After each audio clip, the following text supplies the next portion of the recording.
this word. It stuck out to me in neon lights, beautiful bright lights. And I felt so overcome with it. I was just resonating with it, like the first time I saw and heard the word Christing. So I felt it was Christogenesis. That seems to fit. It's pronounced Christogenesis, I'm not sure why. Or it can be Christogenesis, however you want to pronounce it.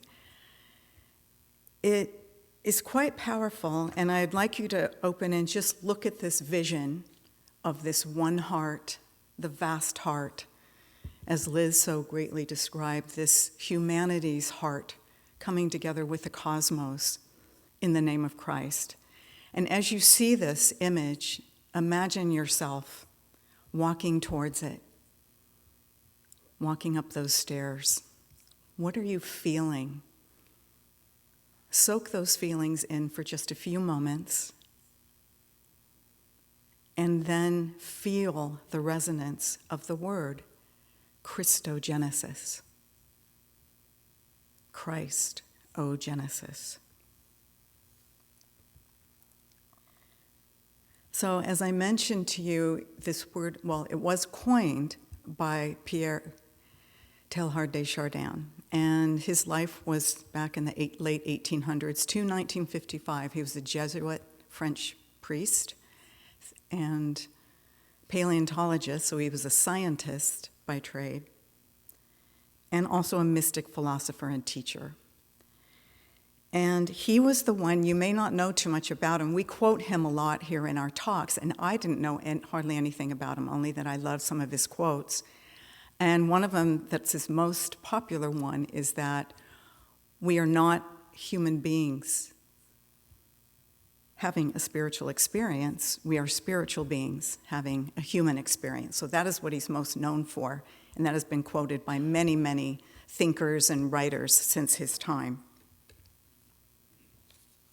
So what I want to give you is an overview of how he described Christogenesis when he developed this theoretical and mystical concept. Quite literally, it means the birth or coming into being of Christ within creation, all creatures, cosmos on earth, plants and animals, and every living thing. It's that coming into being.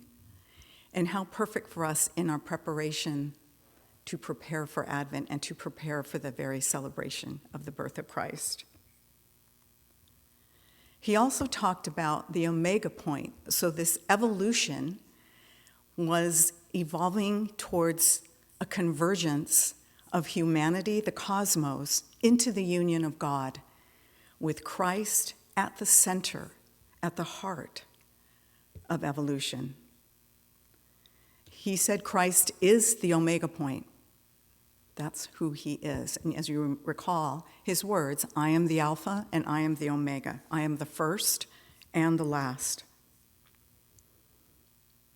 It's as he said, the ultimate attractor of all things coming into divine communion. So Flower, in her video we just watched, she talked about when we Christ ourselves, this Christing, we're magnetized, we're drawn in. And it was such especially for the times, an optimistic view for humanity. It wasn't seeped in the sinful humanity must be saved consciousness. And for this reason, because he had this outlook, he was exiled to China for most of his career because he went against the Catholic Church with some of his views that brought a lot of mysticism into science. And one of his quotes said that science will never discover Christ. Only when it is impregnated by mysticism will we find it. So, and unfortunately, the writings that he's most known for, The Phenomenon of Man, The Divine Milieu, they were published posthumously after he passed on. So he didn't get to experience the world opening up to his great work.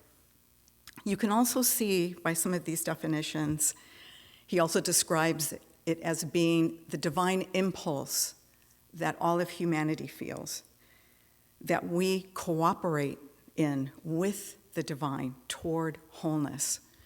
And when you think about it, that's a lot of what we do here at Questhaven. The teachings are based on this Christing from within and evolving ourselves inside toward that wholeness, toward that divine communion.